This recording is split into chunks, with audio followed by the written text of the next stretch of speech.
తెలంగాణ ప్రజలందరూ కూడా నమస్కారం. ఈరోజు రిటైర్డ్ ఉద్యోగులు తమ బకాయిల గురించి మరి ప్రగతి భవన్కు వెళ్ళడం జరిగింది, ప్రజాభవన్కు వెళ్ళడం జరిగింది. మరి అక్కడ ఈరోజు నాకు మన సిద్దిపేట కమిటీ వాళ్ళు కూడా వచ్చి కలవడం జరిగింది, అని పరామర్శించడం జరిగింది. అయితే నేను మా అత్తగారి యొక్క ఈ లాస్ట్ రైట్స్ దాంట్లో నేను ఉండే ఈరోజు, కాబట్టి నేను రాలేనని నిన్న చెప్పి మొన్న 2 రోజులు చెప్పిన. అయితే మొత్తానికి ఇవాళ సక్సెస్ఫుల్గా చేసిండ్రు. ఈరోజు చాలామంది కూడా మరి ప్రజాభవన్కు వెళ్ళి సుధాకర్ రెడ్డి అన్న, చాలామంది టీచర్లు, రిటైర్డ్ ఉద్యోగులు చాలామంది వెళ్ళి మరి అక్కడ వినతి పత్రాలు ఇవ్వడం జరిగింది. అక్కడ జరిగిన సంగతి ఏదో నాకు పూర్తిగా తెలియదు, కానీ అక్కడ సుధాకర్ రెడ్డి అన్నకు మాత్రం నేను ఫోన్లో టచ్లో కూడా లేకుండే. కాకపోతే బట్టి గారిని కలవడానికని ఎదురు చూస్తున్నామని చెప్పి చాలామంది చెప్పారు. ఏది ఏమైనప్పటికీ ఈరోజు రిటైర్డ్ ఉద్యోగులు ఖాళీగా ఏం లేరు, ఉద్యమ పాఠాలు నేర్చుకుంటున్నారు, ఉద్యమ పాఠాలు నేర్పుతూ ఉన్నారు. ఈరోజు తెలంగాణ ప్రజలు ఉద్యమాలంటే మర్చిపోయారు, ఉద్యమ పాఠాలు మర్చిపోయారు. కానీ ఈరోజు ఉద్యమం లేనిది ఈరోజు ఊపిరి కూడా పీల్చుకోలేని పరిస్థితులలో, అంటే స్వేచ్ఛగా ఊపిరి పీల్చుకునే పరిస్థితులలో ఈరోజు మనము తెచ్చుకున్నటువంటి తెలంగాణలో ఉన్నదన్న సంగతి మనందరూ కూడా తెలుసు. కాబట్టి ఈరోజు రిటైర్డ్ అయిన వాళ్ళు వాళ్ళ జీతాలు లేకుంటే వాళ్ళ బకాయిలు వాళ్ళు తీసుకొని ఈరోజు ఇంట్లల్లో ఉండేటోళ్ళు సంతోషంగా. కానీ ప్రభుత్వం ఈరోజు అనుకోకుండా మరి వీళ్ళే ఉద్యమాలు పట్టే తీరుగా ఉన్నది. ఈరోజు వాళ్ళకి ఎవరు నాయకులు లేరు, ఎవరు నాయకత్వం వహించలే. అయినా కానీ వాళ్ళు ఈరోజు ప్రగతి భవన్కు నాయకత్వం లేకుండా వాళ్ళు వెళ్ళి ప్రశ్నించడానికి, ప్రభుత్వాన్ని నిలదీయడానికి ఈరోజు ప్రజాభవన్కు వెళ్ళిందంటే నిజంగా మామూలు విషయం కాదు. వాళ్ళ దగ్గర ఎవరు అందరూ వాళ్ళే పోయినరు. అసలు ఈరోజు అక్కడ ఏం జరిగింది, సుధాకర్ రెడ్డి గారుతో మాట్లాడదాం. అక్కడ సుధాకర్ రెడ్డి గారు ఉన్నారు, ఫోటోలో మనకు కనబడుతున్నారు. ఈరోజు వాళ్ళందరూ అక్కడ వెళ్ళిండ్రు. అన్న నమస్తే అన్న. లైవ్ అయిపోయింది అన్న, ఇప్పుడే ఇంటికి వచ్చినా. మేము లైవ్లో తీసుకున్నా, మీ ఫోటోలను చూసినా. ఇక నేను కానీ అది కంపల్సరీ అక్కడ ఉండాల్సి వచ్చింది కాబట్టి ఉన్నా. కానీ చాలా గ్రేట్ అన్న, సక్సెస్ఫుల్గా చేసిండ్రు. ఫోటోలు చూసిన నేను. ఫోటో ఏం జరిగిందన్న ఇవాళ ప్రజాభవన్ దగ్గర? మేము అందరము ఒక 100 మంది వరకు పోయినాము. అబ్బా గ్రేట్. అయితే ప్రజాభవన్ లో ముందు అంటే కొందరు వెనక కొందరు ముందు ఇట్లా పోయాము. 11 గంటల వరకు మేము అందరం దాదాపు చేరుకున్నాం, 11-11:30 వరకు. పోయిన తర్వాత పోలీసు వాళ్ళు ఏంటంటే మేము ఇట్లా రిటైర్డ్ ఎంప్లాయీస్ ఇట్లా పిటిషన్ ఇవ్వడానికి వచ్చినాం. బందోబస్తు ఉందా? పోలీస్ బందోబస్తు ఉందా? బాగా ఉన్నది, బందోబస్తు ఉన్నది. అదే మీకోసం పెట్టాను, మామూలుగా అంత ఉండదు. అయితే అందరిని చెక్ చేసి పంపారు, ఎక్కువ వస్తుంది. ఆపడేమో ఆపలేదు. అయితే పోయిన తర్వాత అక్కడ బట్టి విక్రమార్క గారు ఉన్నారేమో, వారితో మాట్లాడదాము అని అనుకున్నాం. వారు లేరు, వారు సెక్రటరియట్కి వెళ్ళిపోయారట. ఆ తర్వాత చిన్నారెడ్డి వస్తారు అని వెయిట్ చేసినాము. అక్కడ అతను కూడా రాలేదు చాలా టైం వరకు. అక్కడ మన స్పెషల్ ఆఫీసర్ డ్యూటీలో ఉండే మేడం, కలెక్టర్ మన భువనగిరి ఇక్కడ కలెక్టర్ గా చేసిందట కదా, ఆ మేడము కలిసినాము. అయితే ఆ మేడం కు అన్ని పిటిషన్లు అన్ని ఇచ్చినాం. ఇస్తే అన్ని తీసుకున్నది ఆమె పాజిటివ్ గా రిసీవ్ చేసుకుంది, చాలా పాజిటివ్ గానే మాట్లాడింది. ఏంటిది మరి మీకు కూడా వస్తున్నాయి కదా డబ్బులు అనేది మేడం అన్నది. అంటే మేడం మాకు అసలు రావట్లేదు, రిటైర్డ్ అయిన వాళ్ళకు ఆ 700 కోట్లు మరి ఎవరికి ఇస్తున్నారో ఏమో, మరి మాకైతే అందట్లేదు, ఎవరికి కూడా ఎలాంటి అమౌంట్ రాలేదని చెప్పినాం. అయితే ఆ ఫైనాన్స్ డిపార్ట్మెంట్ ఫోన్ చేసినట్టుంది అప్పుడే. అయితే వాళ్ళు చెప్పింది ఏంటంటే ఫిబ్రవరి 25 వరకు జీపీఎఫ్ వచ్చింది అని అన్నది. ఫైనాన్స్ వాళ్ళు చెప్తున్నారు కదా అన్నది. అంటే లేదు మేడం, అది కూడా తప్పు. ఎందుకంటే సర్వీస్ లో ఉన్న వాళ్ళు జీపీఎఫ్ లోన్ కు అప్లై చేశారు, రిటైర్డ్ వాళ్ళు ఫైనల్ పేమెంట్ కు పెట్టుకున్నారు. అయితే వాళ్ళు మాకంటే ముందు పెట్టుకోవడం వల్ల వాళ్ళు సీనియర్లు అయ్యారు, వాళ్ళకి వచ్చినాయేమో కానీ మాకైతే ఎవరికి రాలేదు. మాకు స్పెషల్ గా మా బడ్జెట్ మాకు కేటాయించి ఇస్తే తప్పితే ఇది పరిష్కారం కాదు అని చెప్పడం జరిగింది. అంటే తప్పకుండా మీ సూచన కరెక్టే, అయితే ఆమె అనుకున్నది ఏంటంటే కామన్ గా అందరికి వస్తుంది అనుకుంది. కానీ ఇక్కడ వాస్తవంగా రిటైర్డ్ అయిన వాళ్ళు జూనియర్లు అవుతారు, ముందు అప్లై చేస్తారు. అందరూ కూడా ఒక రకంగా ప్రభుత్వం మీద నమ్మకాన్ని కోల్పోయి సర్వీస్ ఉన్నటువంటి వాళ్ళు కూడా జీపీఎఫ్ లోన్ కు అప్లై చేసుకురు అందరూ. అట్లా విపరీతంగా అంటే దాదాపు ఎందరుండో అందరు అప్లై చేసుకురు ఒక మాటలో చెప్పాలంటే. దాంతో ఏమైందంటే వాళ్ళు ముందు ఉన్నారు, వాళ్ళు ఎప్పటి నుంచో అప్లై చేసుకురు, వాళ్ళ సీనియర్ ప్రకారం వాళ్ళు ముందున్నారు. వాళ్ళకు వచ్చినాయి, మరి మాకు రాలేదు మేడం అంటే సరే ఇది పాయింట్ కరెక్టే అని ఆమె నోట్ చేసుకుంది. నేను తప్పకుండా బట్టి విక్రమార్క గారికి నేను నోటీస్ కి తీసుకెళ్తాను, ఫైనాన్స్ డిపార్ట్మెంట్ వాళ్ళకు కూడా ఇది నోటీస్, ఇది చెప్పేది కరెక్టే అని. అయితే మేము మేడం డిమాండ్ చేసింది ఏంటంటే అందరము, మేడం మాకు స్పెషల్ గా మాకు అలొకేషన్ కావాలి బడ్జెట్, అయితే కానీ ఇది పరిష్కారం కాదు. ఎందుకంటే మాకు కేవలము పత్రికా ప్రకటనలు తర్వాత స్టేట్మెంట్స్ మాత్రమే ఇస్తారు, పెన్షనర్స్ కు ఇక్కడికి వచ్చింది అక్కడికి వచ్చింది అని, కానీ ఎవరికి రాలేదు మేడం, ఇది తప్పుడు సమాచారం వస్తుంది బయట, ఇప్పటికి 66 మంది చనిపోయారు అని అంత వివరంగా చెప్పాం మేడం కు. మేడం అయితే చాలా చక్కగా రిసీవ్ చేసుకుంది, చక్కగా రెస్పాండ్ అయింది. తప్పకుండా మీ సమస్యను డిప్యూటీ సీఎం గారికి తర్వాత ఫైనాన్స్ సెక్రటరీ గారి దృష్టికి తప్పకుండా తీసుకెళ్తాను, మీరు కోరేటువంటి కోరిక కూడా సమంజసమైనటువంటిది అని మేడం చెప్పింది. ఇంకొకటి ఏంటంటే మేడం ఇది అన్ని కూడా మా డబ్బులే, ఏవి కూడా గవర్నమెంట్ నుంచి వచ్చేటివి లేవు అంటే మేడం కూడా అన్నది అవును అందులో వాస్తవం మీరు చెప్పేది. ఇంకా 2004 తర్వాత వాళ్ళ పరిస్థితి అయితే ఘోరంగా ఉంది అని చెప్పింది మేడమే. ఎందుకు మేడం అంటే నేను కూడా అందులోనే ఉన్నా, అంటే మాకు పెన్షన్ కూడా ఉండదు, ఈ పెన్షన్ ఈ అంటే పెన్షన్ ఉండదు, తర్వాత మాకు ఏది వస్తుందో సిపిఎస్ కిందకి వస్తుంది, సిపిఎస్ కిందకి వస్తుంది. అదే ఆ ఉద్దేశంతోనే మేడం కూడా నిజంగా నేను కూడా అందులోనే ఉన్నా అని చెప్పింది. మేము కూడా వాస్తవమే మేడం చాలా ఇబ్బంది అవుతుంది, మీరు ఇది అంటే మేడం ఆలోచనలో ఉన్నది, ఇది బర్నింగ్ ఇష్యూ అనేది తనే అన్నది మొదట్లో. అయితే తప్పకుండా తీసుకుపోయి పరిష్కారం దిశ వైపు నేనైతే నా వంతు కృషి చేస్తా అన్నట్టు మేడం చెప్పడం జరిగింది. అన్నా ఇది ప్రజాభవన్కి ఇంతకుముందు ఎప్పుడైనా పోయినరా? First time పోయినరా? ఇవాళ నేను ఫస్ట్ టైం పోయినా ప్రజాభవనాన్ని వినడమే కానీ లోపల స్వర్గం లెక్క ఉంది. లోపల స్వర్గం లెక్క ఉంటుంది వాళ్ళ. సరే, నంబర్ 1. రెండవది, ప్రజాభవన్కి పోకముందు మీకు ఎటువంటి అభిప్రాయం ఉండేది? ప్రజాభవన్ అంటే ఎట్లుంటుండొచ్చు అని మీరు అనుకున్నారు?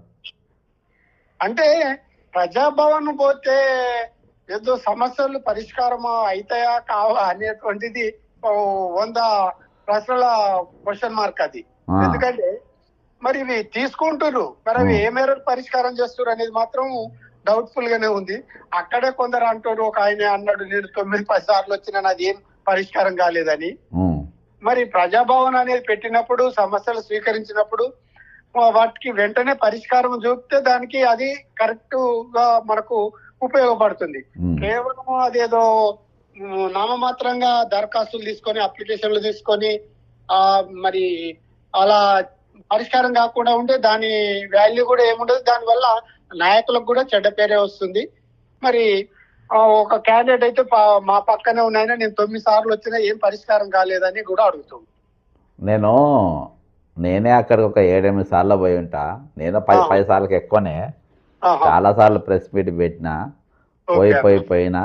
అది మీరు ఏ భవన్లోకి పోయినరో ఆ భవన్లా 2004కెళ్ళి 2009 వరకు వైఎస్ రాజశేఖర రెడ్డి గారు ముఖ్యమంత్రి ఉన్నప్పుడు సోమవారంకి వెళ్ళి శనివారం వరకు ప్రతిరోజు ఉదయం 8 గంటలకు వెళ్ళి 10 గంటల వరకు ఒక 2000 మందిని కలుస్తుండే.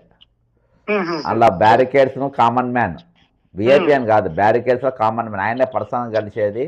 పక్కన కిరణ్ కుమార్ రెడ్డి అని ఇంకొక ఆర్డీఓ ఆఫీసర్ ఉండే, గ్రూప్ 1 నాకు చచ్చిపోయిన ఆయన, క్యాన్సర్తోనో దీంతో కడప ఆయనకి ఇచ్చేది.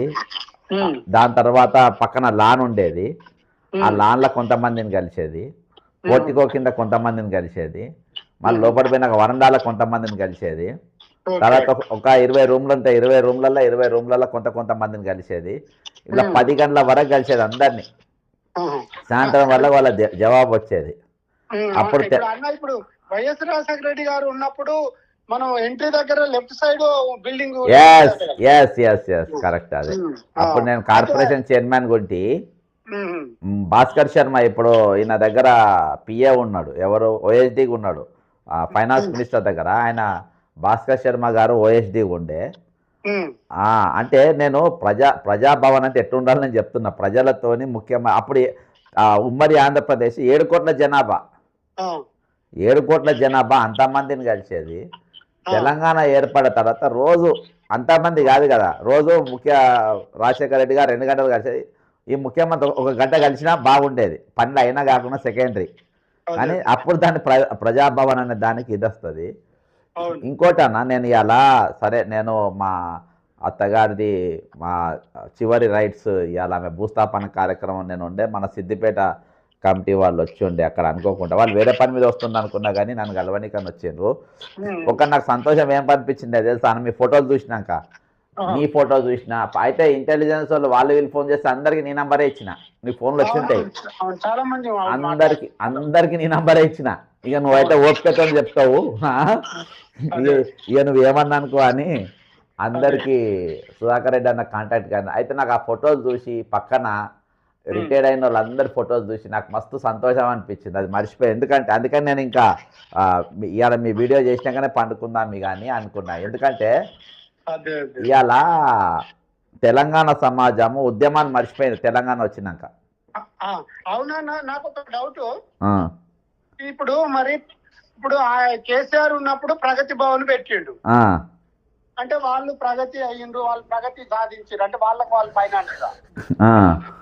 మరి ఇలా ప్రజాభవన్ పెట్టారు, ప్రజలకు అందుబాటులో ఉండి ప్రజల సమస్యలు తీరిస్తే ప్రజాభవన్ పేరు పెట్టాలి. ఒట్టింట్ల పేర్లు మార్చుకుంటే దాని వల్ల యూజ్ ఏముంది? నేను అన్నా అక్కడ ఒక ఇద్దరితోని, వైఎస్ రాజశేఖర రెడ్డి ఉన్నప్పుడు సమస్యలు అనేటువంటివి లేకుండే, ఇవాళ మరి రేవంత్ రెడ్డి గారు వచ్చినాక సమస్యలు ఇంకా ఎక్కువైనాయి. అంటే మన కేసీఆర్ ను దించి మేము ఈయన తెచ్చుకుంటే మరి సమస్యలు అనేటువంటి చాలా ఎక్కువైనాయి, ఏం పరిష్కారం అవుతలేవు మరి అనేది చెప్పడం జరిగింది. 3-4 నాడ నేను మాట్లాడినప్పుడు. అంటే వైఎస్ రాజశేఖర రెడ్డి ఏమో ప్రజల యొక్క మనసును, ఎంప్లాయీస్ యొక్క ఆదరణను పొందిండు. అంటే ఆయన ఎప్పుడు మనసులలో గుర్తుండేటట్లు అలాంటి అడ్మినిస్ట్రేషన్ చేసిండు. ఇప్పుడు రేవంత్ రెడ్డి ఏంటంటే మరి అసలు మంత్రులు రేవంత్ రెడ్డి విచిత్రంగా ఉంది ఈ పరిపాలన. ఎక్కడ కూడా మరి నేను 62 ఏళ్లలో నేను ఎప్పుడు చూడలే ఇలాంటి పరిపాలన. ఈ రోజు 66 మంది చనిపోతే ఇటు దిక్కు చూసి అసలు ఏమైంది ఏంది అని అడిగినప్పుడు మరి అసలు ఇది డెమోక్రసీయా లేకపోతే రాచరికమా లేకపోతే మరి ఆయన ముఖ్యమంత్రి లేకపోతే మరి ఏందో అర్థమైతలేదు. ఇది చాలా దారుణంగా ఉన్నది ఇవాళ. అందుకనే అన్న ఇవాళ మీరంతా బడిపంతుల్లో ఇవాళ ఉద్యమ పాఠాలు సమాజానికి చెప్పాల్సిన అవసరం ఉంది. ఇవాళ నాయకుడు లేకుండా ఈరోజు ఒక ఉద్యమం నడిపింది. ఇవాళ మీ ముందు లీడర్షిప్ అనేది లేకుండా, ఎవరు లేకుండా మీ అంతటా మీరు పోయి ఇవాళ సరే అది ఎట్లా జరుగుతుంది ఏనన్నా సెకండరీ. కానీ ఈరోజు రిటైర్డ్ ఉద్యోగులంతా ఒక 100 మంది ఒక దగ్గర గుమికూడి మీరు లోపలికి వెళ్ళి ఒక రీప్రజెంటేషన్ ఇచ్చి దానికి ఇవాళ సమాజానికి ఉద్యమ పాఠాలు, మీరు రిటైర్మెంట్ పైసలు తీసుకొని తప్పించుకపోదాం అనుకున్నారు కానీ ప్రకృతి మిమ్మల్ని పట్టుకున్నది. సరే అందులో ఒక 66 మంది అమరులైనరు. వాళ్ళు ఇవాళ అక్కడ కూడా మా బంధువులు చాలా మంది ఉంటాయి కదా రిటైర్డ్ అయిన ఉద్యోగులు, వాళ్ళు కూడా అదే అంటుండ్రే. వాళ్ళు వచ్చిండ్రు. అయితే ఎందుకు వస్తుండ్రో అనుకున్నా, అయితే కలుద్దామని వచ్చిండ్రు. అయితే ఇక అదే మీరు అక్కడ పోయేది ఉండే కదా అని అంటే ఇక వాళ్ళు ఇటు వచ్చిండ్రు. సరే అన్న, ఇప్పుడు ఒక కార్యక్రమం ఏంటంటే రేపంచలి మీరు కూడా నేను ఫోన్ పెట్టాగానే దయచేసి మెసేజ్లు పెట్టండి. రోజు పొద్దుగాల 10:30-11 గంటలకు ఈ రాష్ట్రంలో ఉన్న అన్ని జిల్లా కలెక్టర్ ఆఫీసులకు ఒక వినతి పత్రము కలెక్టర్కు తయారు చేసి పైన రిటైర్డ్ ఉద్యోగుల సంఘమనో ఏదో పైన లెటర్ హెడ్ పైన రాసి మా బకాయిలుగా ఇంతమందికి ఇప్పటికీ 66 మంది చచ్చిపోయినరు అని మీరు ఎట్లా తయారుగా రీప్రజెంటేషన్ కామన్గా తయారు చేసుకోండి. ఇంతమంది చనిపోయినరు, మా బకాయిలు వెంటనే ఇవ్వాలని రోజు వినతి పత్రం ఇవ్వాలి. రోజు ఉదయం 11 గంటలకు రేపంచెల్లి స్టార్ట్ చేయాలి. అంటే ఆఫీస్లలో ఇవ్వాలా, పర్సనల్ ఇవ్వాలంటారా? ఒక్కొక్కరు కాదన్నా, అందరి తరపున కలిపి 10 మంది సంతకాలు పెట్టి రోజు ఇవ్వాలంటావు? రోజు అదే పని, రోజు పొద్దుగాల రిపీట్ గా ఇస్తుండాలి అంతే కదా? రోజు నా డ్యూటీ బక్క జెర్సన్ డ్యూటీ అని తెలుసా? సుధాకర్ రెడ్డి అన్న పొద్దుగాల లేస్తాడు, ఎక్సర్సైజ్ చేస్తాడు, వాకింగ్ చేస్తాడు, బ్రేక్ఫాస్ట్ చేస్తాడు, పోతాడు. ఇవాళ డేట్ ఒక్కటి మారుస్తాడు. నాది వరంగల్ కలెక్టర్ పైన డేట్ టూత్కి వరంగల్ కలెక్టర్ అని రాస్తాడు, కింద 10 సంతకాలు పెడతాము. పోయి వరంగల్ కలెక్టర్కి వినతి పత్రం ఇస్తా. ఇవాళ రేపు ఎల్లుండి రోజు అదే పని నాది. ఫర్ ఎగ్జాంపుల్ ఇప్పుడు ధర్మసాగర్ ఉన్నది వరంగల్ దగ్గర, ధర్మసాగర్ మండలం, ధర్మసాగర్ అయినా రోజు నేను వరంగల్కి ఏం పోతా బాస్ నేను పోలేను అంటాడు. వరంగల్లో ధర్మసాగర్ ఉన్న ఎంఆర్ఓ ఆఫీస్కి ఇవ్వాలి, ఎంఆర్ఓకి ఇవ్వాలి, రోజు ఎంఆర్ఓకి ఇవ్వాలి. ఏదైనా పని మీద వరంగల్కి వస్తే వరంగల్కి ఇవ్వాలి. ఒకవేళ దగ్గర ఆర్డీఓ కార్యాలయం ఉంది, రోజు ఆర్డీఓకి ఇవ్వాలి, పొద్దుగాల పోవాలి ఇవ్వాలి. ఎవరు రాకుండా ఒకళ్ళని ఇవ్వాలి. ఒక్క నిమిషం వీడియో తీయాలి, నా వాట్సాప్కి పంపాలి, మన గ్రూప్లలో పెట్టాలి. ఇది మనము అందరూ ఈరోజు మన చేతిలో పట్టుకున్నాక ప్లే కార్డు, దానిపైన మా రిటైర్డ్ బకాయిలు వెంటనే చెల్లించండి అని మీరు వీలైతే ఒక చార్ట్ తయారు చేపి అని, బ్యానర్ అవసరం లేదు, చార్ట్ చేతిలో పట్టుకుంటాం కదా మనం, ఆ చార్ట్ అయినా పర్వాలేదు, లేకుండా మీరు చేతితోని వైట్ చార్ట్ పైన బ్లాక్ పెన్తో రాసి ఇట్లా పట్టుకొని బయట కలెక్టర్ ఆఫీస్ కాడ బయట మాట్లాడుకొని ఇవాళ వినతి పత్రం, 2వ వినతి పత్రం ఇచ్చిన, 3వ వినతి పత్రం, 3వ రోజు అయితే 3వ వినతి పత్రం, 20వ రోజు అయితే 20వ వినతి పత్రం. రోజు ఇదో దుకాణం ఇక అంతే మరి. రోజు ఇవ్వాలి, ఒక జిరాక్స్ కాపీ మన దగ్గర పెట్టుకోవాలి. అర్థమైందానా? ఇన్వర్ట్ ముద్ర వేసుకుంటాం కానీ నంబర్ రోజు ఇవ్వాలి. రోజు 1 నిమిషం వీడియో బయట చేయాలి, డైలీ దీన్ని ఒక బయట చేయాలి, దాన్ని పంపాలి. ఇది రాష్ట్ర వ్యాప్తంగా, ఒక జిల్లా కాదు, రాష్ట్ర వ్యాప్తంగా ఉన్న అన్ని జిల్లా కలెక్టర్లకు ఇవ్వాలి. ఒకవేళ జిల్లా కలెక్టర్ పరిధిలలో 10 మంది లేరు, 5గురు ఉంటే 5గురే, 2 ఉంటే 2, ఒక్కరుంటే ఒక్కలే లెటర్ చేరాలి. మండల ఆఫీస్ పోతే అక్కడ మీరు జిల్లా కేంద్రం పోలేకుండా మండల కేంద్రం మండల ఎంఆర్ఓకి ఇవ్వాలి, లేకుంటే ఆర్డీఓకి ఇవ్వాలి, కలెక్టర్ ఆఫీస్ కలెక్టర్ లేకుండా డిఆర్ఓకి ఇవ్వాలి. 1 నిమిషం వీడియో, నా పైసలు నాకు ఇవ్వండి. వరంగల్ కార్యాలయంకి వెళ్ళి మేము సుధాకర్ రెడ్డి ప్లస్ ఇక్కడ 5గురం, వాళ్ళ 5గురి పేర్లు, 1 నిమిషం వీడియో అన్న. ఎన్ని వీడియోలు వస్తున్నాయి అన్ని అప్లోడ్ చేస్తా రేవంత్ రెడ్డికి. నాకు ఫుల్ ఓపిక, నాకు ఏం ప్రాబ్లం లేదు. నాకు 100 వీడియోలు పంపుర్రి, నేను 100 వీడియోలు, 1 నిమిషం వీడియోలు అప్లోడ్ చేస్తా. రోజు మనం ఇది ఒక ఉద్యమంగా పెట్టుకోవాలి, రోజు ఇదే పని పెట్టుకోవాలి. నంబర్ 1. ఈ 8వ తారీఖు ఎవరైనా ఢిల్లీ స్టోర్లు ఉంటే దాదాపు అక్కడ అవుతుండ్రు ప్రోగ్రాము, మన చేసే ప్రోగ్రాం చేస్తున్నాము. ఈ ఉత్తరాలు నాకు పంపిన అన్ని జిరాక్స్ తీసి ఎగ్జిబిషన్ పెడతా, చచ్చిపోయిన వాళ్ళ ఫోటోలు, ఈ ఫోటోలు. అక్కడ రామ్లీలా మైదాన్ కన్నా ఎక్కడన్నా జరుగుతుంది వీళ్ళ ధర్నా. ఇప్పుడు 50-60-65 మంది ఉన్నారు కదా, వీళ్ళందరిది ఒక పెద్ద బ్యానర్ మీద, ఒక బ్యానర్ కాదు, ఒక్కొక్క ఫోటో పెద్దగా ఫ్రేమ్ ఇది చేపిస్తా. నేను అట్లెందుకు పెడతా అన్న, నేను పీసినాసోని కాదు, నేను పైసలు పోయినా ఫరక్ పోయి షాన్ మే ఫరక్ నే అని అంటాం. పెద్ద ఒక్కొక్క ఫోటో సపరేట్ ఫోటో ఆయన పేరు కింద పెట్టి మనం టోటల్గా డిస్ప్లే చేస్తాము. ఇది బంగార తెలంగాణనా మరణాల తెలంగాణనా అని చెప్పేసి ఇక్కడి వరకు డిస్ప్లే చేస్తాం. ఈ ఉత్తరాలు కూడా పెడతాం. ఇప్పుడు మనం ఎన్ని రోజులు ఉత్తరాలు రాసినా అని రాస్తాము. అక్కడికి వెళ్ళి ఎన్ఆర్సీఆర్సీ పోతాము. ఈ కార్యక్రమానికి మాత్రము ఇప్పుడు దాదాపు ఒక 40-50 మంది లైవ్లో ఉన్నారు. లైవ్లో ఉన్న వాళ్ళందరూ కూడా దయచేసి మీరు అందరికీ రోజు లెటర్లు మీరు లెటర్ డ్రాఫ్ట్, మనం ఒక కామన్ లెటర్ ఒక డ్రాఫ్ట్ చేస్తాను. నేను ఒక కామన్ లెటర్ డ్రాఫ్ట్ చేసి మీకు పంపుతా, డిస్క్రిప్షన్లో కూడా పెడతా. ఈ లెటర్ అందరు ప్రింట్అవుట్ తీసుకోండి. అక్కడ బయటంతా సంతకాలు పెట్టి బాజాప్తా మన మొబైల్ నంబర్లు కూడా రాయాలి. మొబైల్ నంబర్ రాసి సంతకాలు పెట్టి ఆ పైన కలెక్టర్లో ఏ జిల్లా కలెక్టర్ అనేది ఖాళీ వదులుతా, అదే అది నింపడానికి. అది నింపేసి మీరు అన్ని కలెక్టర్లు, ఎంఆర్ఓ అయితే ఎంఆర్ఓ, ఆర్డీఓ అయితే ప్రతి దగ్గర మనము ఇది ఇది ఇది ఈ దుకాణం పెట్టాలన్నా. ఈ బడ్జెట్ సెషన్ దాకా మన రోజు పైసలు వచ్చేదాకా రోజు ఈ కార్యక్రమాలు చేపట్టాలి. కరెక్టే అన్న, మేము కూడా అదే అనుకున్నాం. ఎందుకంటే ఇప్పుడు మనము చాలా ఉధృతం చేయాలి. అవసరం అనుకో ఇంకొక రోజు జాతీయ రహదారులను కూడా బంద్ పెట్టాలి. అది అన్న ఇది నడుచుకుంటుంటేనే ఇది నడుస్తుంటేనే నేను దానికి ఇంకో అందుకని అష్ట దిగ్బంధం అని పెట్టిన. ఈ ఉత్తరాలది ఇదని కాదు. దయచేసి మనం ఒకసారి ప్లాన్ చేసినాము, నా డబ్బులు, నా రిటైర్డ్ బకాయిలు వెంటనే చెల్లించండి అని ఒక బ్లాక్ టీ షర్ట్ కొనుక్కొని ఆ టీ షర్ట్ పైన మనం రాపించుకోవాలి. అమౌంట్ ఎంత డ్యూ అనేది గవర్నమెంట్ అని అంటారుగా మీరు. అయితే ఒక కామెంట్ ఒకటి, నా డబ్బులు, నా బకాయిలు ప్రభుత్వం వెంటనే చెల్లించాలి తెలంగాణ అని T shirt, black T shirt పైన వైట్ కలర్ రాసి, ఒకవేళ టీ షర్ట్ మీకు కొనుక్కున్నంటే కొనుక్కొని, లేకుంటే మనము మీరు హైదరాబాద్లో నేను ఈ 2-3 రోజులలో మనం ఒక 400-500 టీ షర్ట్లు ఆర్డర్ ఇచ్చి చేపిద్దాము. మనం జిల్లా పార్టీలను అడిగి ఒక్కొక్క జిల్లాకి ఎన్ని కావాలో అడుగుదాం. అడిగి వాళ్ళు ఇండియన్ ప్రకారం తీసుకుపోతారు. ఎవరు కావాలంటే వాళ్ళన్న ఒక ఆయన ఉండనుకో, అన్న నాకు టీ షర్ట్ కావాలని అంటే గూగుల్ పేలోనో ఎంతనో దాని టీ షర్ట్ సంబంధించిన పైసలు వేస్తే మనం ఆ టీ షర్ట్ పోస్ట్లో పంపుదాం, కొరియర్లో పంపుదాము.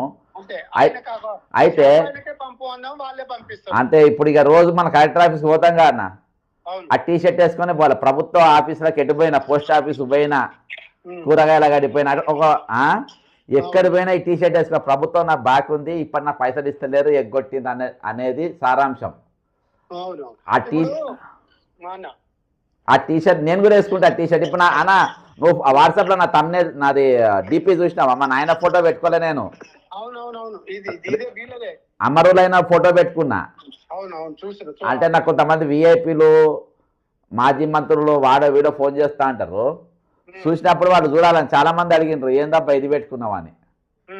అంటే సీరియస్గా చెప్తున్నా, మనము అట్లా ఈ టీ షర్ట్లలో ఒకటి పెడదామన్నా, ఇదొకటి పెడదాము.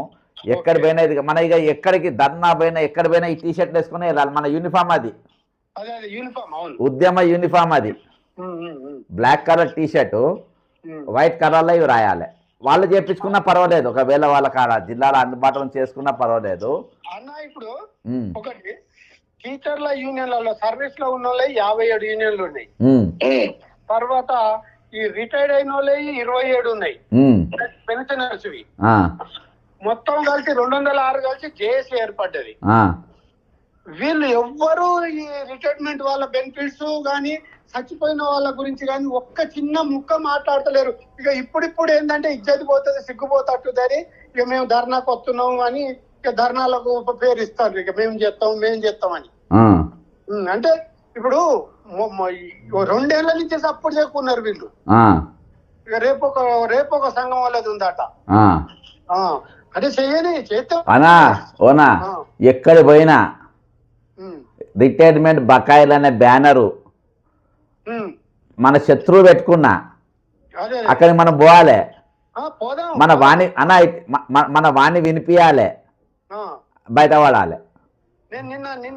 నిన్న నేను గ్రూప్ లో కూడా అదే పెట్టినా, ఎవరైనా మనది మొదటి ప్రాధాన్యత కింద తీసుకుంటే మనం కంపల్సరీ అటెండ్ కావాలనే చెప్పిన.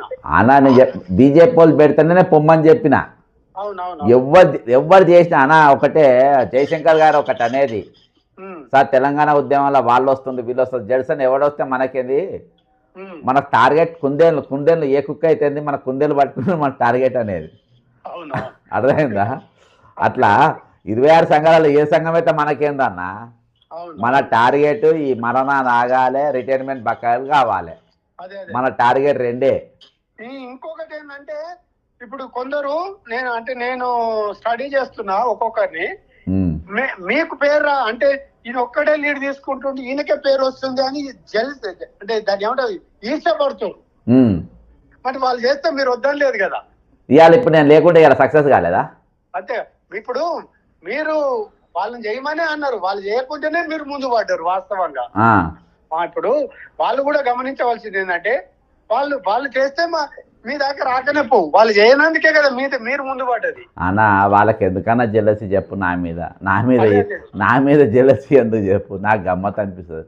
అంతే అంటే నాకు అంటే పేరు రావద్దు ఇక, ఎవరికి రావద్దు అంటే వాళ్ళు చేయరు, ఇంకొనికి రావద్దు. అన్న ఇప్పుడు నేను ఒక ఎగ్జాంపుల్ చెప్తా. ఆ, రేవంత్ రెడ్డి ఇవాళ 20,500 మంది పోస్టులు పైసలు ఏకకాలంలో విడుదల చేసిండు. అవును. నువ్వు రాసుకో అన్న. ఆ, బక్క జేడుసన్నాను, సుధాకర్ రెడ్డి అన్న, రిటైర్మెంట్ ఉద్యోగులు అందరం కలిసి ఆయన ఫోటోకు పాలాభిషేకం చేస్తాం. అవును అంతే కదా. ఇక మనకేం జెలసి అన్న, నాకేం పేరు, నాకేం ముఖ్యమంత్రికి పేరు వస్తుంది. అంతే కదా. అర్థమైందా? 66 మంది చచ్చిపోయిన 67 మంది చావకుంటే ఆపినోడు రేవంత్ రెడ్డి ముఖ్యమంత్రి కాబట్టి 66 మరణం ఆపిండు. 66 మంది చచ్చినాక పైసలు ఇచ్చినావని అన్న, రాసుకో ఇది. అవునవును. 60 ఇప్పటికైనా మీరు అన్నట్లు ముఖ్యమంత్రి అసలు మేల్కొని రిటైర్మెంట్ వాళ్ళందరికీ ఒకే రోజు కనుక అమౌంట్ ఇస్తే నిజంగా మళ్ళీ ఆయననే మొక్తారు. మళ్ళీ ఇంత మా వాళ్ళు ఒక రకంగా ఏంటంటే అల్ప సంతోషులే అంటారు, కానీ మళ్ళీ ఇస్తే మధ్య గొర్రెలకి ఎట్టబడిపోతూనే ఉంటారు. నేను చెప్తున్నా, నేను కూడా ముందు వరుసనే ఉంటా. 67 మరణం కాకుండా ఆపినందుకు 60 మంది చంపి ఇప్పుడు పైసలు ఇచ్చినామనే పదం నేను వాడా. 67 మరణం ఆపినందుకు, ఇక ముందు మరణాలు కాకుండా ఆపినందుకు, వాళ్ళ కష్టం చూసినందుకు, వాళ్ళ దానికి ఇది చేసినందుకు నేను చెప్తున్నా కన్నా. నేనైతే సక్త్ నఫరత్ ఉంటా కదా ప్రభుత్వ విధానాలకు, రేవంత్ రెడ్డి విధానాలకు నేను వ్యతిరేకం. రేవంత్ రెడ్డి వ్యతిరేకం కాదు నేను. రేవంత్ రెడ్డి నాకు మంచి మిత్రుడు, చాలా మంది తెలుసో తెలియదో, నాకు మంచి మిత్రుడు, చాలా మంచి. అందుకని నా పేరు 5-6 సార్లు గుర్తు చేసిండు. ఎందుకంటే మిత్రుడు కాబట్టి గుర్తు చేసిండు, శత్రువు అయితే గుర్తు చేయడు. విధానాలపైన నేను వ్యతిరేకం, అంతేగాని ఇప్పుడు ఎవరికి ఉపయోగపడని విధానాలు తీసుకున్నప్పుడు ఎవరమైనా ఒక సామాజిక కార్యకర్తగా అపోజ్ చేస్తాం. ఎందుకంటే ఇప్పుడు ఇవాళ మా డబ్బులు మాకు ఇస్తలేరు, నిరుద్యోగులకు ఉద్యోగాలు ఇస్తలేరు, ఇచ్చినటువంటి స్కీములు అమలు చేస్తలేరు, తర్వాత రైతులకు వాళ్ళకు యూరియా లేక వాళ్ళు చేస్తారు, వాళ్ళకు రుణమాఫీ అనేది ఏమీ లేదు. తర్వాత ఇవన్నీ కూడా అన్ని సమస్యలు ఎక్కడి అక్కడ తనకు తానే. ఇప్పుడు లోకల్ బాడీ ఎలక్షన్లు కూడా చూస్తే మీరు గమనించండి, ఎక్కడ ఏ పరిస్థితి నుంచి ఇప్పుడు 53-54% వాళ్ళకు వచ్చింది కాంగ్రెస్ రూలింగ్ గవర్నమెంట్ కు. మరి రూలింగ్ లో ఉన్నప్పుడే ఇంత వస్తే రేపు ఫ్యూచర్ లో ఏముంటది వీళ్ళకు? అంతే కదన్నా, ఏముంటది? అది అన్ని కూడా వాళ్ళు ఎందుకు అనలైజ్ చేసుకుంటలేరు? ఇవాళ వాళ్ళ తెలుసు, వాళ్ళకి అన్ని తెలుసు. ఇవాళ ఎట్లా బొక్క పడ్డది, ఏం పడ్డది, అన్ని ఎవడేంటి అన్ని తెలుసు. ఇక ఏంటంటే మన వాళ్ళు కొంతమంది మిస్గైడ్ చేసిండ్రు, వాళ్ళకి ఇవ్వకుండా ఫరక్ పడది. అంగు 36 వచ్చినాయి, మున్సిపాలిటీలు 36 వచ్చినాయి అంటే వాళ్ళు అవి అన్ని ఆపోజిట్ పార్టీకి వచ్చినట్టు లెక్క. అవును. మరి అవన్నీ కూడా వాళ్ళు గమనించుకోవాలి. అసలు ప్రజల సమస్యలను తీసుకొని వాటి పరిష్కార దిశ వైపు పోతలేరు అన్న. ఎంతసేపు గవర్నమెంట్ లేనట్టు అనిపిస్తుంది అసలు. సరే అన్న, నేనైతే లెటర్ డ్రాఫ్ట్ చేసి పంపుతా. రేపంచల్లి స్టార్ట్. ఇది రేపంచల్లి. మీది ఏ జిల్లా వస్తుందన్న? మీది మేడ్చల్ వస్తుంది. నీ మేడ్చల్. రేపు పొద్దుగాల నువ్వు మేడ్చల్ కలెక్టర్ ఆఫీస్కి అడిగిపోతున్నావు. నీ ప్రోగ్రామ్ అది. నీతో ఎంతమంది వస్తారో ఏందో నాకు తెలియదు. అట్లా ఏ జిల్లాకి ఆ జిల్లా. ఓకేనా? నేను మీకు లెటర్ డ్రాఫ్ట్ చేసి పంపుతా, గ్రూప్లలో కూడా పెడతా. రైట్. ఇది ఈరోజు జరిగినటువంటి డెవలప్మెంట్. సరే, నా మీద అంతే, నాకు పేరు వద్దు, ప్రఖ్యాతలు వద్దు బ్రదర్, నాకెందుకు చెప్పండి, నాకు అవే వద్దు, అన్నీ ఉండని. ఇగో ఇప్పటికీ చనిపోయిన వారు, లేటెస్ట్గా చనిపోయిన వారిని రాత్రి నేను చూపెట్టలేకపోయినా, ఈ సారు భూపాల్పల్లిలో కూడా పనిచేసిండు. భూపాల్పల్లిలో నేను ఈ సార్ను కలవడం జరిగింది. ఒక మిత్రుడు నాకు పరిచయం చేసిండు సార్ను. నిజంగా చాలా బాధ అనిపించింది. ఒకటే రోజులో 3 చనిపోయింది. మొన్న దినాన ఒకటే రోజు, వన్ డేలో 3 చనిపోయినరు. కాబట్టి సారు నారాయణరావు గారు భూపాల్పల్లి జిల్లా డిపిఆర్గా కూడా పనిచేసిండు. చాలా నా గుండె అయితే ఇట్లా తరుక్కపోయింది. ఇంకొక సారు, ఈ సారు జూనియర్ లెక్చరర్. ఈ సారు జూనియర్ లెక్చరర్గా పనిచేసే సార్ పేరు Venkateshwar Naik, lecturer, junior lecturer in civics, retired, TSWRS junior college. ఈ సారు కూడా మరణించిండ్రు. సారి కూడా వీళ్ళందరూ కూడా రిటైర్మెంట్ అయిన వాళ్ళే. ఇంకొకటి నాకు తెలుసు, ఇందులో ప్రభుత్వ పెద్దలు కూడా ఇప్పుడు చూస్తున్న దాంట్లో లైవ్లో వాళ్ళు కూడా ఉన్నారు. వాళ్ళు కూడా ఉన్నారన్న సంగతి నాకు తెలుసు. కాబట్టి మీరు ప్రభుత్వానికి చేరేయాలని చెప్పేసి నా ఇది శ్రీ మీసాల సత్యనారాయణ గారు. ఈయన ఆఫీసులో పనిచేసిండు. విద్యాశాఖ ఖమ్మం జిల్లా విద్యాశాఖ అధికారిగా సార్ పనిచేసిండు. సార్ యొక్క వీళ్ళందరూ కూడా ఈరోజు ఈయన సార్తో కలిపి 66 మంది, వీళ్ళు ఇప్పటికీ 66 మంది మరణించారు. ఈ 66 మంది యొక్క బకాయిలు వెంటనే చెల్లించాలనేది నాది. ఇది ఖచ్చితంగా ఇది ఒక ఉద్యమం అనేది, ఇక అష్ట దిగ్బంధం అనేది ప్రభుత్వం మీద ఖచ్చితంగా చూడతాము. అవసరమైతే దాని మీద నేను జైల్లోకి పోనీకి కూడా రెడీ. అంటే జైలుకు పోయే అంత పెద్ద ప్రోగ్రాం నేను చేయబోతున్నా. జైలుకు కూడా పోయే అంత పెద్ద ప్రోగ్రాం నేను చేయబోతున్నా. నేను చేస్తానా లేదా అనేది ప్రభుత్వానికి రేవంత్ రెడ్డి పక్కా తెలుసు. నేను మాట అంటే మాట పైన ఉంటా, మాట అంటే మాట మీద ఉంటా, గట్టిగా చేస్తా. నేను రేవంత్ రెడ్డి యొక్క మాట ఇచ్చి మాట తప్పే మనిషిని కాదు, మాట పైన ఉండే మనిషిని. ఖచ్చితంగా చాలా పెద్ద ప్రోగ్రాం ఉంటుంది. నా టైటిల్ ఉన్నట్టే అష్ట దిగ్బంధం అనేది ప్రభుత్వం పైన ఉంటుంది. ఖచ్చితంగా ఒక పెద్ద ఉద్యమం, మహా ఉద్యమం మాత్రం ప్రభుత్వం పైన ఖచ్చితంగా చేస్తా, అందులో డౌటే లేదు. ఈరోజు 66 మంది అంటే చిన్న విషయం కాదు. నేను ఇంకోటి కూడా చెప్తున్నా, 67వ నంబర్ రాకుండా రేవంత్ రెడ్డి గారు ఏకకాలంలో, నాకు ఇన్స్టాల్మెంట్ బేసిస్ వద్దు, నాకు 700 కోట్లు 1000 కోట్లు నాకు వద్దు, ఏకకాలంలో ఒకటేసారి రిటైర్మెంట్ వల్ల బకాయిలు ఏకకాలంలో మీరు చెల్లించండి. రిటైర్డ్ అయిన ప్రతి ఉద్యోగిని నీ దగ్గరికి నేను తీసుకొని వస్తా. ఈ విషయంలో నీకు ఖచ్చితంగా పాలాభిషేకం చేస్తాం. ఈ 67వ నంబర్ రాకుండా ఆపినందుకు తెలంగాణ ఉన్న ప్రతి ఒక్క ఉద్యోగి, రిటైర్డ్ అయిన ఉద్యోగి ప్రతి ఒక్కరు వచ్చి ఈరోజు మీకు జిందాబాద్ నేను కొట్టిపిస్తా. ఈ ప్రోగ్రామ్ ఉన్నాయి. అది రిటైర్మెంట్ ఎంప్లాయీస్ బకాయిలు ఇచ్చినందుకే. ఇక నిరుద్యోగులది అంతా వేరే, అది వేరే.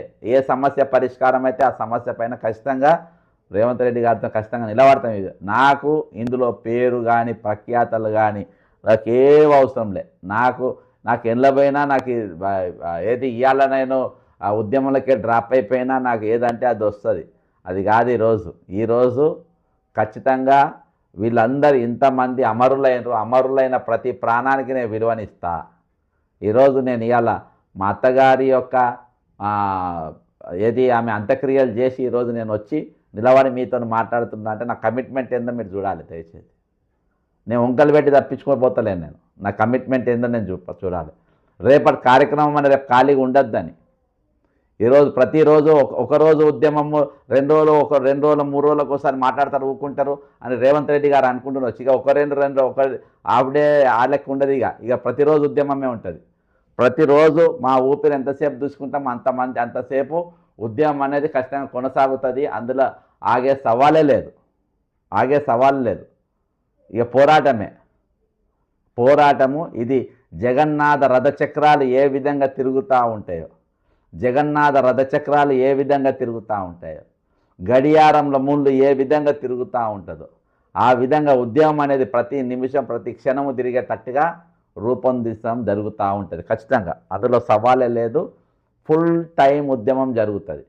నేను ప్రభుత్వాన్ని మీరు హెచ్చరికగా తీసుకుంటారా, వార్నింగ్గా తీసుకుంటారా, ఎట్లా తీసుకుంటారా నాకు అవసరం లేదు.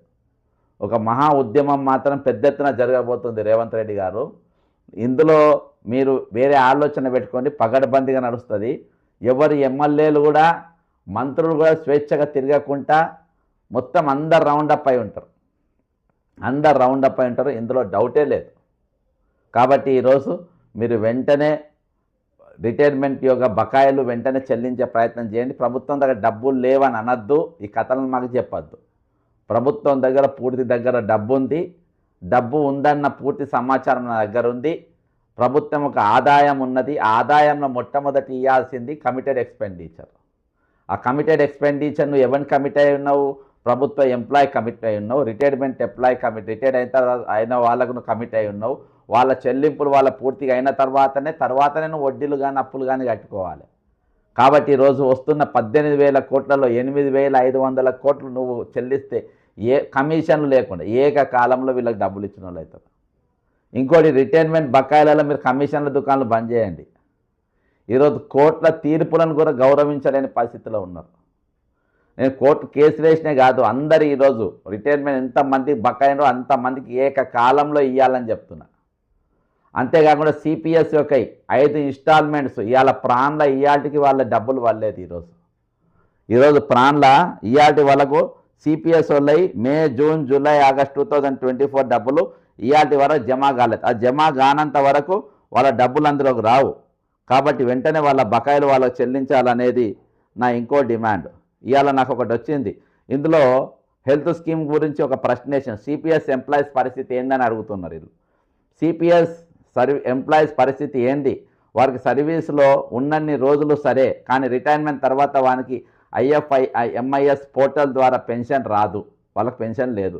మరియు వారికి ఎలా ఈ స్కీమ్ ఉపయోగపడుతుంది, ఈ స్కీమ్కు వాటా ఇచ్చే అవకాశం లేదు, స్కీమ్ ద్వారా లాభం ఏంటి వాళ్ళకి అడుగుతుండ్రు. ఒక్క నాయకుడుగా పట్టించుకుంటలేడని చెప్పి వాపోతా అవుతుంది. ఏమైనా అడిగితే మీరు సర్వీస్లో ఉన్నారు కదా ఇప్పుడు ఎందుకు అని అంటున్నారంట వాళ్ళను. కానీ మెడికల్గా అవసరం అయ్యేది పెద్ద వయస్సు వచ్చిన తర్వాత, అప్పుడు ఉపయోగపడని దానికి మరి మేము ఇప్పుడు ఎందుకు వాటా ఇవ్వాలి, రిటైర్మెంట్ తర్వాత మాకు ఎట్లయినా రాదు, దానికి ఇప్పుడు మేము వాటా ఎందుకు ఇవ్వాలని చెప్పేసి సిపిఎస్ వాళ్ళు అడుగుతారు. సరే పోనీ సిపిఎస్ ఎంప్లాయీస్కు సర్వీస్ ఇంకా చాలా కాలం సర్వీస్ ఉంది, ఇప్పట్లో రిటైర్ కారు అనుకుందాం. కానీ చాలామంది ఉద్యోగులు రిటైర్ అయిన వాళ్ళు ఉన్నారు. ఇప్పుడు డాక్టర్ అన్నపూర్ణ గారు సిపిఎస్ కింద ఉంటారు, ఫజల్ గారు మన ఇక్కడికి నిజామాబాద్ కానీ ఆయన సిపిఎస్కి ఉన్నారు. సిపిఎస్ కింద ఈరోజు రిటైర్డ్ అయిన వాళ్ళు 10,000 మంది ఉన్నారు. వాళ్ళ పరిస్థితి ఏంది, వాళ్ళ గురించి ఇందులో ఒక్క ముక్క కూడా వాళ్ళ గురించి రాయలే. మరి ఆ రిటైర్డ్ సిపిఎస్ ఎంప్లాయీస్ గురించి ఎక్కడ ఎందుకు మాట్లాడతలేరు? 100% పాయింట్. వారికి ఐఎఫ్ఎంఐఎస్ పోర్టల్ ద్వారా పెన్షన్ రాదు, వారు ఎలా తీసుకుంటారు? దీనికి ఇక వీళ్ళ దగ్గర అసలు ఇన్స్టాల్మెంట్ తీసుకునే ఇదే లేదు. దీని గురించి ఆలోచించండి. కానీ అందరూ నాయకులు జీపీఎఫ్ ఎంప్లాయీస్ ఉండడం వల్ల వారు ఈ విషయం గురించి ఎక్కడైనా అడిగారా? దయచేసి మా పై ప్రశ్నలకు సమాధానం దాటవేయకుండా చెప్పాల్సిన బాధ్యత అందరి నాయకులపై ఉంది. ఇది మన నాయకులు ఖచ్చితంగా క్లారిఫై చేయాలని చెప్పేసి చెప్తున్నారు.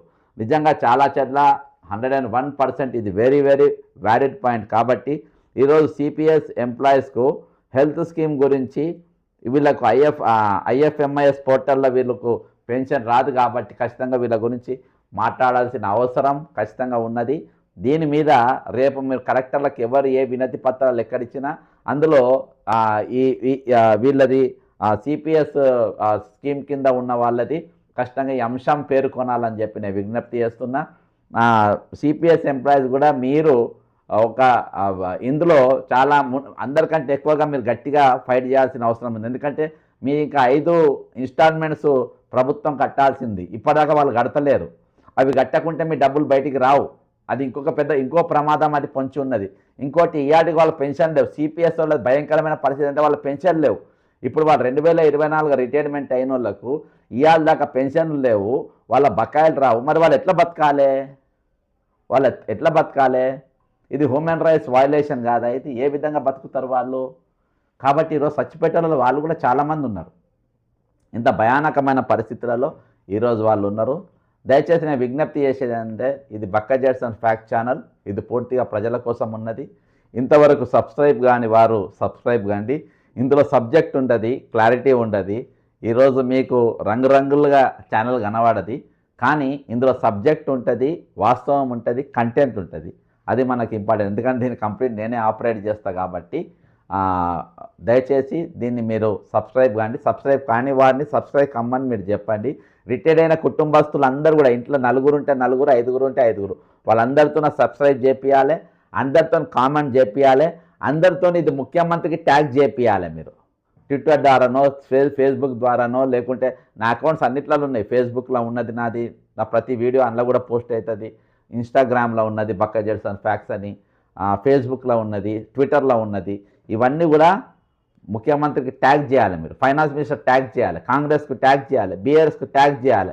ఈ విధంగా సోషల్ మీడియాను కూడా చాలా బలంగా వాడుకునే ప్రయత్నం చేయాలి. అందుకని నేను ఎక్కువ ఈరోజు మీ ముందుకు నేను ఎంత బిజీ ఉన్నా కానీ మీ ముందుకు ఎందుకు వస్తానంటే ఈరోజు మనం ఈ ఉద్యమాన్ని, ఈ రిటైర్మెంట్ అయిన వారి బెనిఫిట్స్ కోసం జరిగే ఉద్యమాన్ని, సిపిఎస్ బకాయిల పైన కూడా ఈరోజు జరుగుతున్న ఉద్యమాన్ని ఎప్పటికప్పుడు నేను లైవ్లో ఉంచాలనేదే నాది. ఇది ఇంకోటి ఏంటంటే ఇవాళకి రేవంత్ రెడ్డి గారు మీరు దయచేసి ఒకటి మీరు అర్థం చేసుకోవాలి. ఈరోజు మనము ఏ అధికారం ఉన్నామో, నేను మొట్టమొదటిసారిగా ఈ రాష్ట్రంలో